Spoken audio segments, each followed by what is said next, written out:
I'm doing my PhD in chemistry at UKZN. I then used Leo knowledge yami to open a company called uDKM Group eMaritzburg, and uDKM Group wenza into zokucleana, into zekhanda for impandla ukuthi sizibuyise inwele, kube ama skincare products nama perfumes, and we have these products available macro online, Take a Lot and Focus.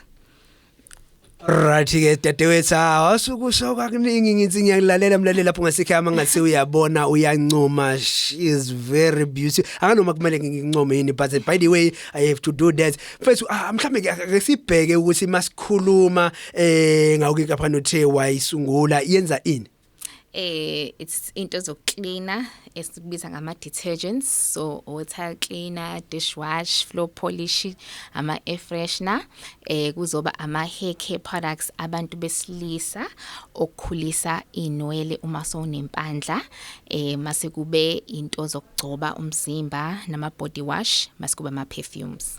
Bese kuba ama perfumes ya kubeke izona iqholo eziyaye zibe yini kwenzewa ngena kulona lelo business. Like I said ukuthi ngenza my PhD in chemistry, so ngabuka ukuthi we do ama formulations and then senzele abantu amamillion using these formulations. So I thought ukuthi it was about time ukuthi ngenze something for my community as a way of giving back, ngoba mina ngikhulele eBhulwa la ebesebenzisa khona isichatha abantwana lensipho le yes ngiyayibona insipho isichatha abantwana. Yes, sisenza izitsha, ukorobha phansi, ukugeza, washing, bese nginawo nje ama detergents ahlukile. So I was like, let me give a solution to my community by providing lama products lawo.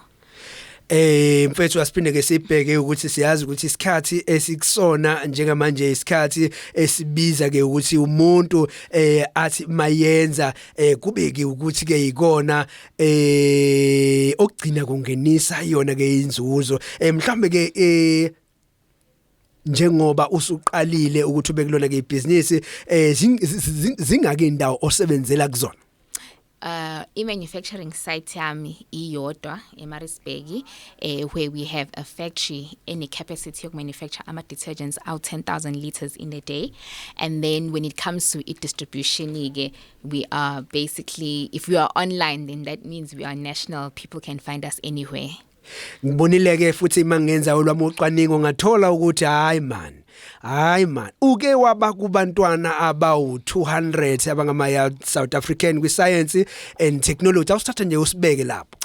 So kukhona feature ye-Mail and Guardian where they basically acknowledge imisebenzi emihle eyenziwe abantu abayoung. Yes. So that was in 2016 when I just started to go into business, and I was very lucky ukuthi ngenze kahle. And then lento le iba nama categories amaningi, but mina I was specifically nominated for science and technology. Yes. Yeah. Mfethu siyazi ke ukuthi ke uma nikhona ninja ikhona ke ningizima Afrika kwezinye ikhazi uyothola ukuthi umuntu uyayibambezela noma uyabambezeleka ngenxa yendawo akhulele kuyona. Siyabona ukuthi ukhulelwe eBhula, uzalelwe eBhulwa, okwezinye izindawo ezisemakhaya abantu abaningi abayebethi mhlawumbe azinawo amathuba. Uthini kwentsha esendaweni uthola ukuthi izisemakhaya mhlambe ke yona ibona sengazi ukuzuthi kangeke yaze yaba khona impumelelo. Ngingathi kubona there are so many opportunities for thina abantu abayoung, and especially if you are in a rural area. We are very active on TikTok yes. and all other social medias. Can we also be active with Google, because that's where we get to see opportunities. Also, if you are on TikTok, ungafollowishi into ebhedayo kube kuphela, just make sure ukuthi you follow the relevant institutions where you can be able to get opportunities. Like rural development has so many opportunities for people in rural areas. So njengamanje ukuba kwi rural area is not an excuse. And also lento le funding, it has become a hindrance for most of us. And mina ke ngithi kubona ababone ngami elam business ngaliqala ngo 1,200 right now we are turning over more than 1 million, but ngayiqala ngo 1,200. So it's possible. Ayikho excuse ukuthi you are in the rural area. Siyabona ke ukuthi ke waba ngomunye wabesifazane abebekhona ku top 5 KZN Ithala Bank inkunzi sematholeni youth in business competition. Nalapho siyafisa ke ukuthi ukusike ejikayo nje kumlaleli ukuze bezokwazi nabalaleli ukuthi hayi man kuyenzeka. So Ithala Bank has a competition for Abantu Abasha, which is basically an easy way for Abantu Abasha to get funding. And the program, Lena, it has advanced so much over the years after Ngibe part of the winners. Like this year, they won up to 100,000. And what happens is, if Guguti, you have an idea, but you is sure how can you actually implement it. So they take you from the initial stages where you are taught how to put together a business canvas, a business plan, how to pitch your idea, and then you actually go and pitch in front of a judge, and then the winners get announced. So this is another opportunity as well for Abantu Abasha Ugutena. You don't have to be like experienced for you to get that 100,000, but they take you from Semncane and then they go with you.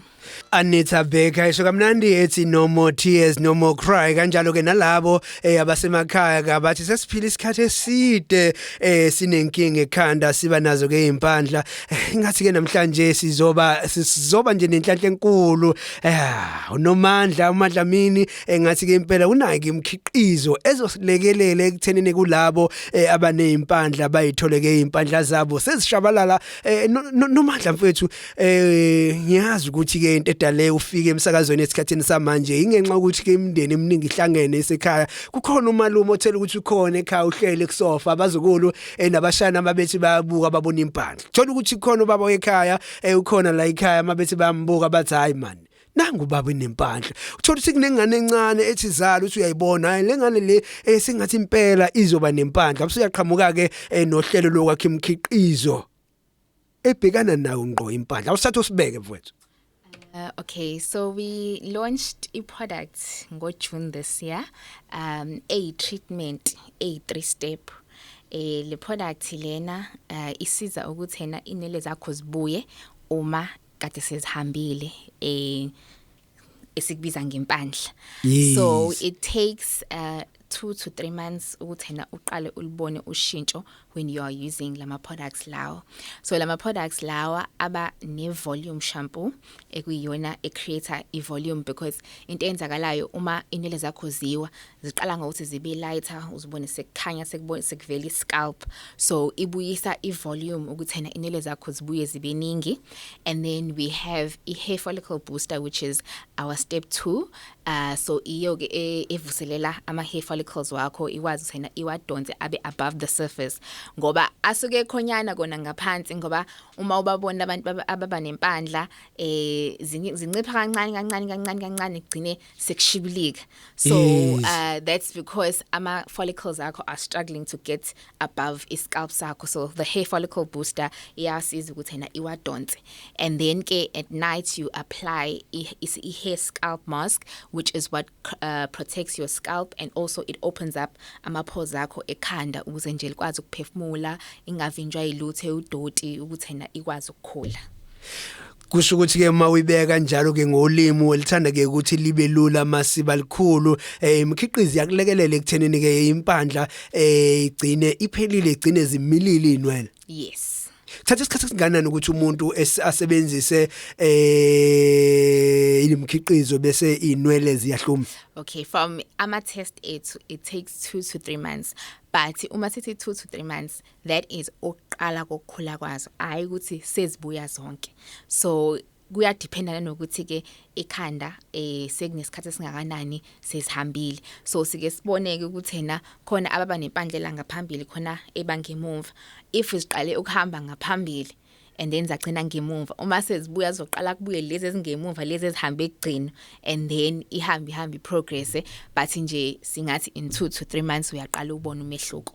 In 2 to 3 months usuke sewuqala ke ukubona umehluko impandla yakho seyikwazi ke ukuthi ibuye ngiyabona ke uBMK uthi production uthinte yakhe impandla mhlawumbe ke mfethu zihlukene ninhlobo zeimpandla.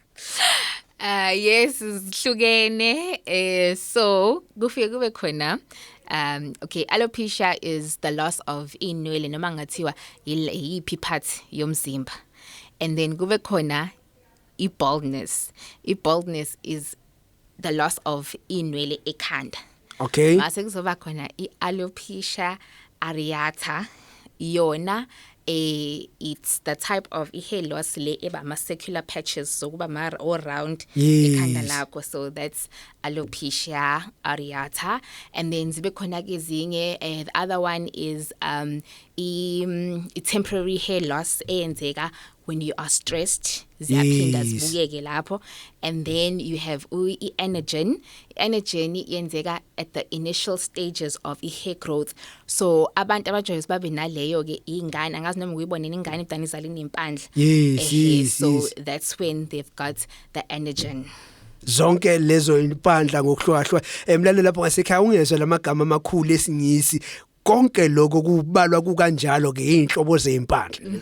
Konke imikhiqizo yakho le impandla yakwazi ukumelana nazo. Yes, iyakwazi, but unfortunately ama products awakwazi ukusebenzisa kwingane encane because we use peppermint oil in it and menthol enza ukuthi abo enganeni iaffecte amehlo abe all teary, so it's not recommended kwingane. Jesu Christu abe all teary. Yabona lamagama engwezwa manje hayi man mfethu bazofisa kabanye ukuthi bathe cha siyafisa ke ukuthi ke sizwele kabanzi kuyena uMadlamini utholakala kanjani kuma socials? We are on WhatsApp on 081 046 7445 asiphinde 081 046 7445 igcinele. Sibonga kakhulu Madlamini. Siyabonga kakhulu nathi. Rathi ke uMadlamini ke kade sinaye ke ngumntwana ke osomabhizinisi khona ke Peter Maritzburg emgungundlovu osale lebhulwa kakhulukazi ke ubhekelele kakhulukazi ke labo abanempandla mawunelo ngalomndeni enempandla noma nawe unempandla nomnengane uthi uyayibona ubonda le mesindala le ngathi izoba nayo impandla khululeka ukhona uMadlamini yes unomandla uMadlamini kunombolo kade the wasishela yona uzokwazi ke ukuthi umxhume igama umjabulela umjakhulu majakajaka na kanjani mina nawe ngesodo sobonana azibuye emasisweni. Bye. Sidlala umculo othanda nguwe.